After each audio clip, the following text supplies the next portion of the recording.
Okay, so we're looking for this one.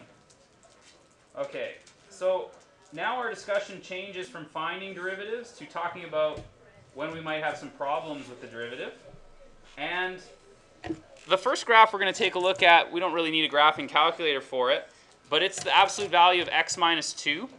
So I'm going to draw it for you. You probably want to add it into your notes as well.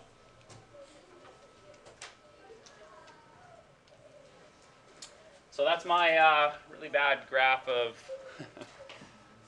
of the absolute value x minus 2. Now what I'm going to tell you ahead of time is it does not exist at x equals to 2. So first of all, why? Let's think why, and then we'll think more like formally. How do we show that it doesn't exist? Okay, but why do you think that there's a problem at x equals 2?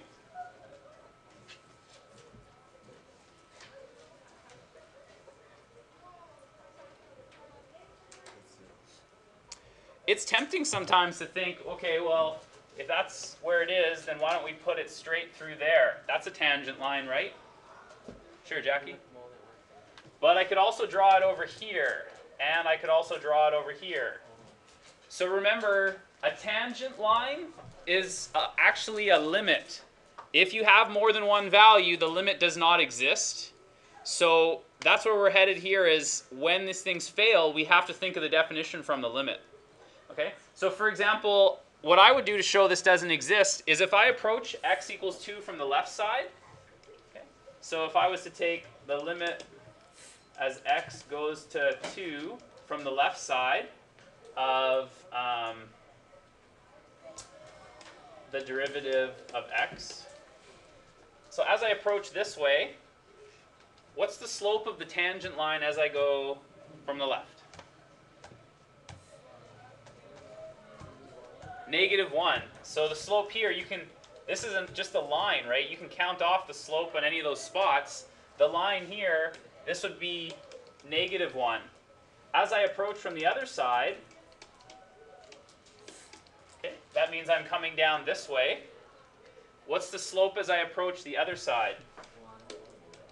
Yeah, this time it's a 1. So this limit cannot exist if the left and right side don't agree. So therefore, it does not exist.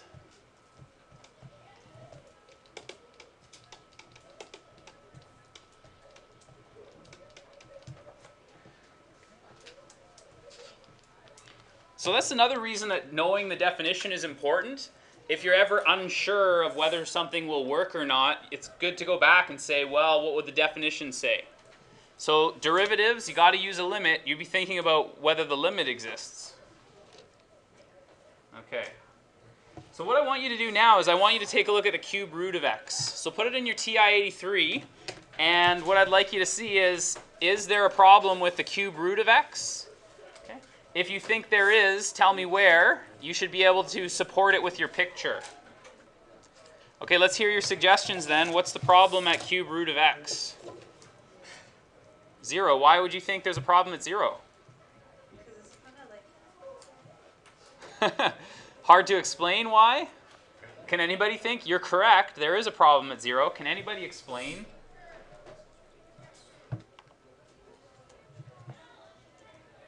Any brave people want to try to tell us why?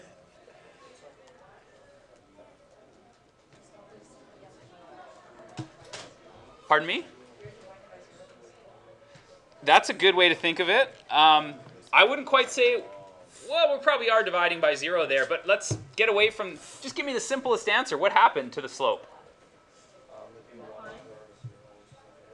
It's becoming infinite, right? There's this vertical line here. If I wanted to put the tangent slope, I'd have to do it like that. It's a vertical line. So even back in grade 10 when you guys studied slopes, what did you call this kind of slope?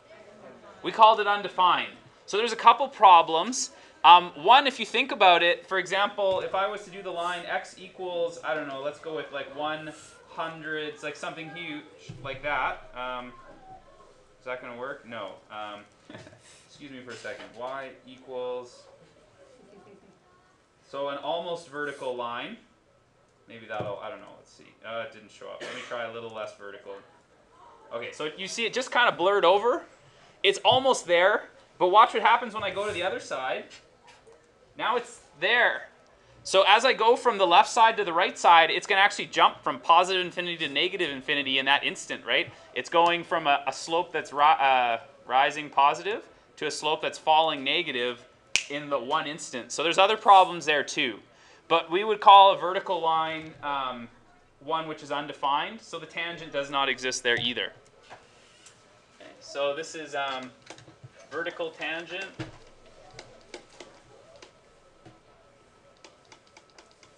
So it does not exist. So let's look at some problem graphs, and we'll talk about where there might be problems.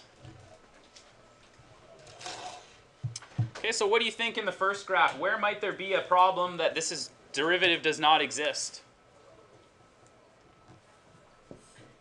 Any ideas? Go for it, Jackie. Yeah, 0 is a problem in there. How would you draw the tangent line here?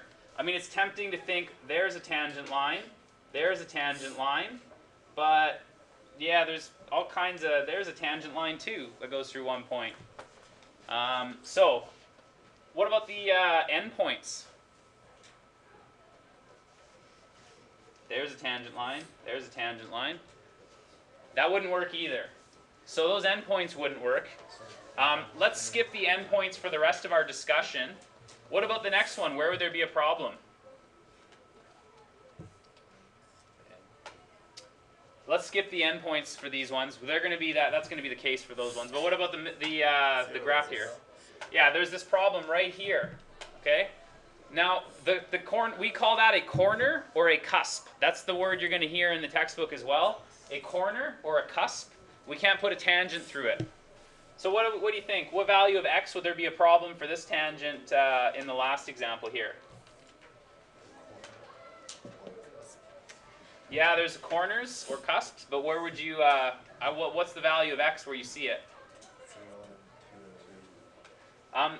Not at 0, that's okay. It might be hard to see in the graphics here, but there's definitely one here at -2 and one here at 2.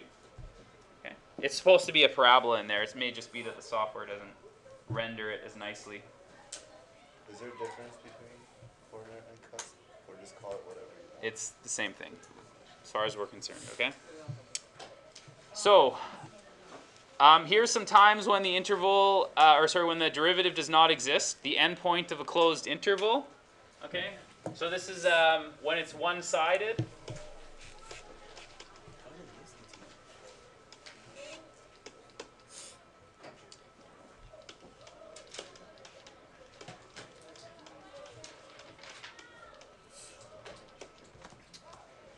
If it's a corner or a cusp, I mean, we might as well just draw some pictures in here. We're talking about things where graphs go like that, or maybe they have a corner in it.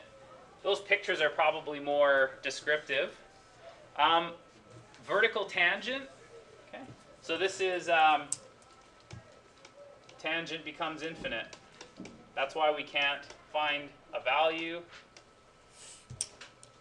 It becomes infinite or a vertical line.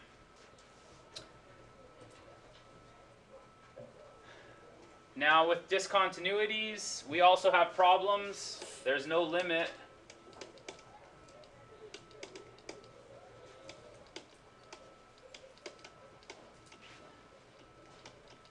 In a discontinuous graph.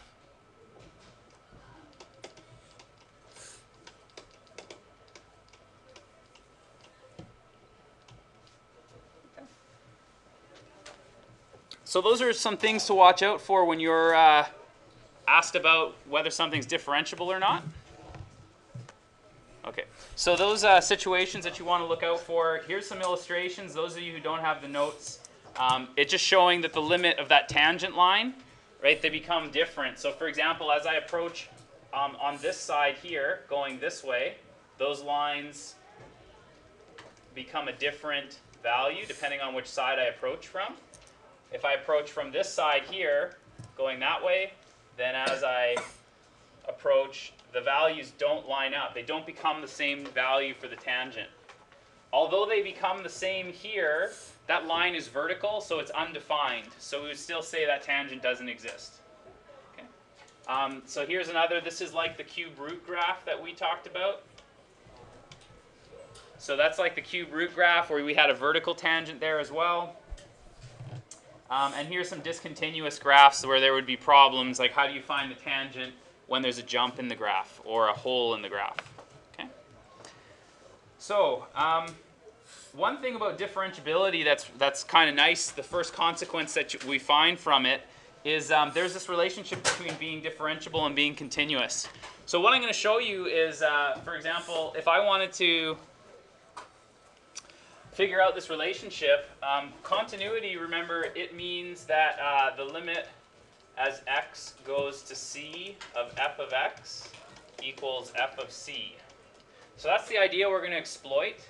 The relationship is differentiability implies continuity. So if you're differentiable, you must be continuous.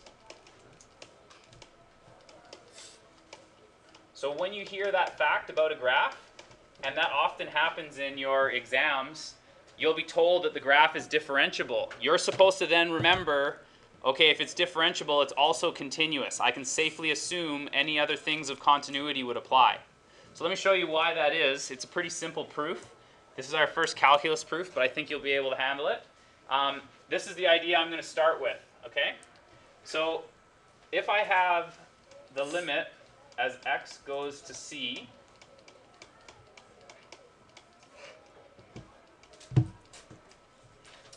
okay, if this is a continuous graph, what do you expect that value to be?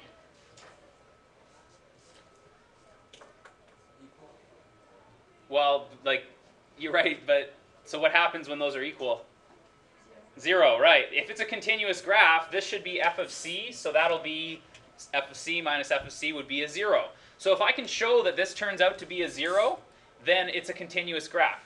So this is what I'm going to do to the graph, is I'm going to say, let's stick in something more of the derivative.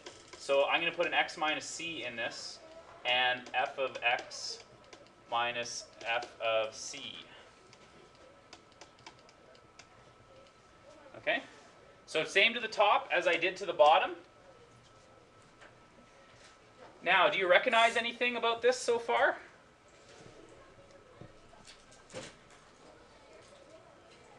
Now, if you look where I'm at, you should recognize something in there.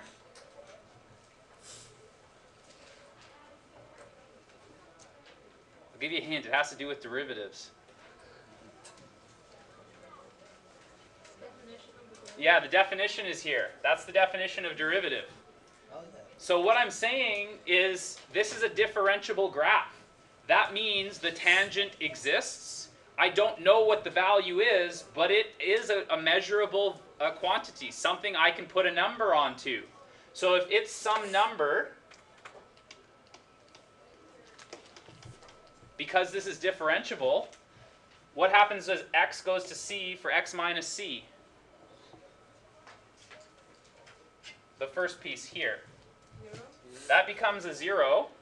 So 0 times some number is 0.